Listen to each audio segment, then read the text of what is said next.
is Terrie Carr, and you are in the Alt Vault. So over the past few months, I have noticed I've received a bunch of email from female alternative rock fans asking me who I think the hottest guy in alternative rock is.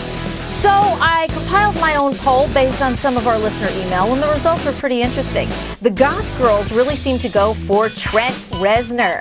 Then there's the blonde rock godness of Kurt Cobain. Now, if you're into the GQ type, there's always Chris Cornell, and the 90s gals really seem to bond with Evan Dando of the Lemonheads. If you go in retro, Billy Idol still looks great at 50. Scott Weiland is my personal favorite. He's hot and he's kind of crazy.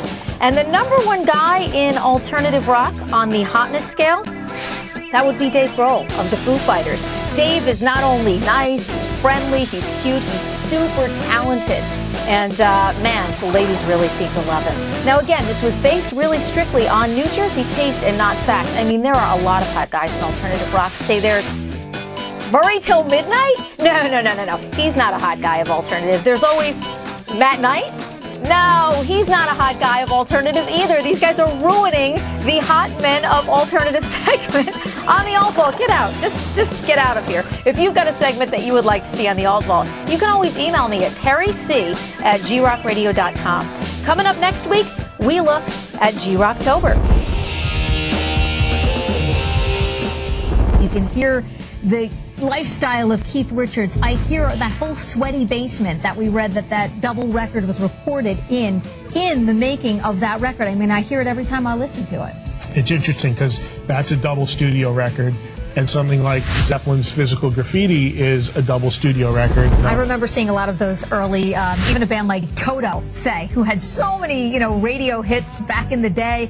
And then you sort of saw them almost primping, in the early days of MTV. And they did have a few MTV hits as well with Africa and Rosanna, sure. Big songs. But I think I agree with you that I think talent stands the test of time. No doubt about it. And John Bon Jovi has turned into such a great songwriter, really, too, over the years. He sort of evolved into that great songwriter. We've sort of made it our own. Yeah, absolutely. By bringing something else to it, I had hoped, Well, looking at this great collection that you have out, is it as much really a celebration of the life of Joe Strummer, the late Joe Strummer, as it is a celebration of the band's hits and music over the years? Yeah, I mean, I thought I was getting I don't want to get typecast, Don't go anywhere as we continue hanging with the legendary Mick Jones of The Clash.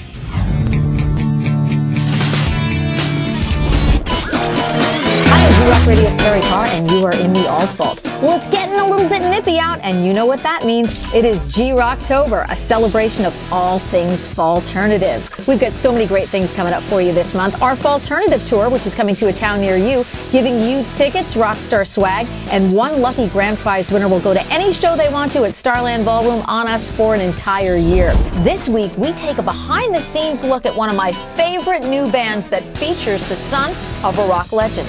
I'm talking about Fiction Plane, featuring Joe Sumner. So you guys ready to do a tune? I know this is really off the beaten path and sort of strange to kind of do it this way. I feel very honored, actually, because Joe, I think I might actually mic you today. So. Excellent. Are you going to hold the mic? Absolutely. Wicked. Well, thank you.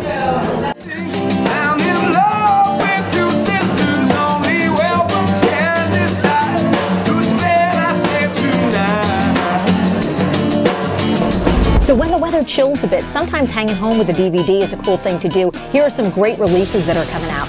Incubus is going to release Look Alive on November 27th, featuring performance footage from the band and some great documentary stuff that they shot on their recent world tour. November 20th, we get Live Earth, the double DVD set featuring performances from Smashing Pumpkins, Foo Fighters, Dave Matthews Band, and Linkin Park.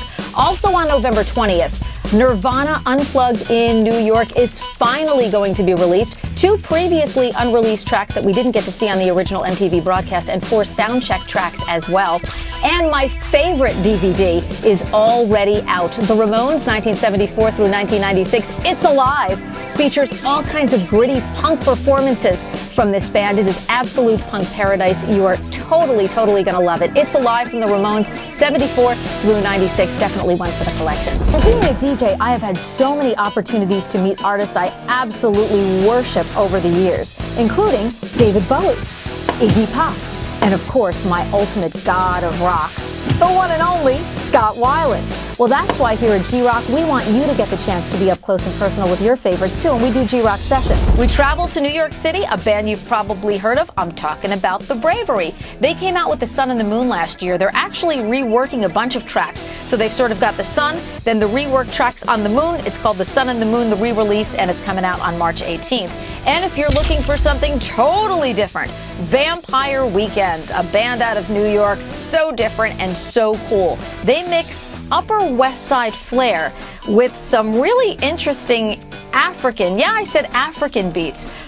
Really different, definitely worth checking out. For the Alt Vault, I'm G-Rock Radio's Terrie Carr. See ya!